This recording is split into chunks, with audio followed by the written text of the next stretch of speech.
तो चलिए friends, maths olympiad series के बाद अब हम स्टार्ट करने जा रहे हैं क्लास 1 एंड 2 लेवल के बच्चे को ग्रामर में क्या क्या उसको क्लियर होना चाहिए। ये अब स्टार्टिंग फेज़ है बच्चे का इंग्लिश ग्रामर के लिए, तो उसे शुरू से ही बहुत अच्छी तरीके से फाउंडेशन बनाना होगा ग्रामर में इंग्लिश लैंग्वेज सीखने के लिए। तो चलिए स्टार्ट करते हैं। जैसे कि हम सभी जानते हैं कि बच्चे ने किंडरगार्टन लेवल तक अल्फ़ाबेट्स को बहुत अच्छे से सीख लिया है, हालांकि उसको वर्ड्स भी लिखने आ गए हैं, लेकिन अब हम उसको क्लियर करवाते हैं ग्रामर के साथ। तो चलिए स्टार्ट करते हैं। फर्स्ट चैप्टर है वर्ड। मैं ग्रामर सीरीज़ में आपको एक एक चैप्टर वाइज हर चीज़ को क्लियर करवाती जाऊंगी। तो इसमें आप देख सकते हैं वर्ड का एग्जाम्पल दिया गया है, जैसे कि बहुत सारे लेटर्स को कंबाइन करके लिखा गया है। BAT bat, PIANO piano, WOOD would. तो लेटर्स को कंबाइन करके कैसे वर्ड्स फॉर्म किया जाता है, बच्चे को ऑलरेडी किंडरगार्टन लेवल में हल्का फुल्का आ चुका है, लेकिन अब 1 से उसको बहुत क्लियरली आना चाहिए। तो वर्ड क्या होता है? A word is a group of letters, it is a single unit of language which has meaning. Word बहुत सारे लेटर्स को इंक्लूड करके एक ग्रुप ऑफ लेटर्स जिसको हम वर्ड कहते हैं, जिसका कोई मीनिंग होता है। वर्ड स्पोकन एंड रिटन भी हो सकता है। कभी कभी sometimes a single letter can be used as a word, जैसे कि आई को हम as a single letter word use करते हैं। आई मीन्स मैं। A sentence can be form by using a group of words. बहुत सारे वर्ड्स को ग्रुपिंग करके हम उसको सेंटेंस फॉर्म करते हैं। अ word can stand for a person, place, object, action. कोई भी चीज़ के लिए हम वर्ड यूज़ करते हैं। पर्सन के लिए किसी का नाम, जैसे कि राम, रहीम, ये सब वर्ड हो गया। प्लेस के लिए दिल्ली, मुंबई, ये वर्ड्स हो गया। ऑब्जेक्ट के लिए बैट, बॉल, ये सब वर्ड यूज़ करते हैं।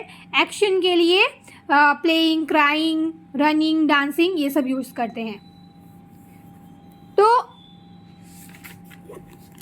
अब हमने क्या सीखा कि a word is a group of letters. बहुत सारे लेटर्स को एक ग्रुप में यूज़ करके हम लोग वर्ड फॉर्म करते हैं। BAT बैट, DOG डॉग, ऐसे। It is the single unit of language which has a meaning. Language का एक सिंगल यूनिट है जिसका कोई मीनिंग होता है, जैसे कि सिंगल यूनिट को फिर कंबाइन करके हम एक सेंटेंस फॉर्म करना आगे सीखेंगे। A word can be spoken और written. The word I is single lettered word. एक सिंगल लेटर्ड वर्ड क्या है इंग्लिश ग्रामर में? I.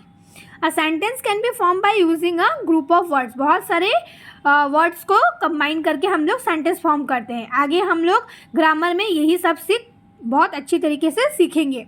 A word can stand for a person, place, object, action. कोई भी चीज़ के लिए हम लोग वर्ड यूज़ करते हैं इंग्लिश में। तो आइए देखते हैं कुछ एक्टिविटीज़ वर्ड चैप्टर के रिलेटेड। कुछ हम लोग क्वेश्चंस सॉल्व करना सीखते हैं। अब क्लास किंडरगार्टन लेवल में भी ये बच्चे को सिखाया गया था कि जंबल करके बहुत सारे वर्ड्स को दिया जाएगा, बहुत सारे अल्फ़ाबेट्स को जंबल करके दिया जाएगा, उसको मीनिंगफुल वर्ड बनाना होगा। इसमें आपने देखा है AHWCT, इससे क्या बनेगा? इसको अगर हम लोग जंबल अल्फ़ाबेट्स को अगर अरेंज करते हैं तो इसमें से वॉच निकल के आएगा, वॉच बनेगा। तो ऐसे ही बच्चे को जंबल अल्फ़ाबेट दिया जाएगा मीनिंगफुल वर्ड्स फॉर्म करने के लिए। जंबल अल्फ़ाबेट के बाद वर्ड्स का कॉन्सेप्ट क्लियर करने के लिए उसको कुछ एक्टिविटी ऐसे भी दिया जा सकता है कि स्पेलिंग को रॉन्ग करके दिया गया है, इसको करेक्ट स्पेलिंग को टिक करना है। जैसे कि बनाना के लिए BANANA, कौन सा करेक्ट है? BANANA। फिर सन में SON सन, SUN सन, तो कौन सा करेक्ट होगा? उस तरीके से बच्चे को वर्ड का कंसेप्ट स्पेलिंग करेक्शन के लिए हम लोग उसको दे सकते हैं। फिर फिल इन द ब्लैंक्स देके भी उसको स्पेलिंग के लिए क्लियर करवा सकते हैं।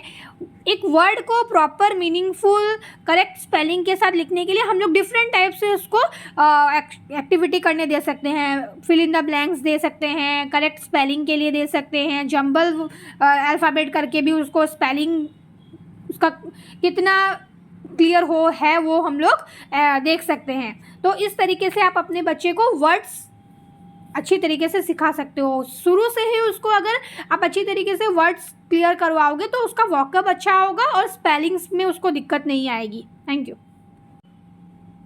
अल्फ़ाबेट्स को ग्रुप करके एक मीनिंगफुल वर्ड लिखा जा सकता है, वो बच्चे को सिखाया जाता है। ऑलरेडी किंडरगार्टन लेवल में हल्का फुल्का ये सब चीज़ सिखाया गया है, लेकिन क्लास 1 से बहुत अच्छी तरीके से उसको आना चाहिए, क्योंकि क्लास 1 में उसको सेंटेंस फॉर्म करना भी आएगा, क्वेश्चन आंसर्स भी, 1 लाइन क्वेश्चन आंसर्स भी उसको आ जाएंगे। तो वर्ड का कॉन्सेप्ट बहुत अच्छे से उसको जानना होगा। आशा करती हूँ कि ये वीडियो आपके लिए बहुत हेल्पफुल होगा बच्चे को वर्ड का कॉन्सेप्ट क्लियर कराने के लिए क्लास 1 एंड 2 लेवल के लिए। Thank you.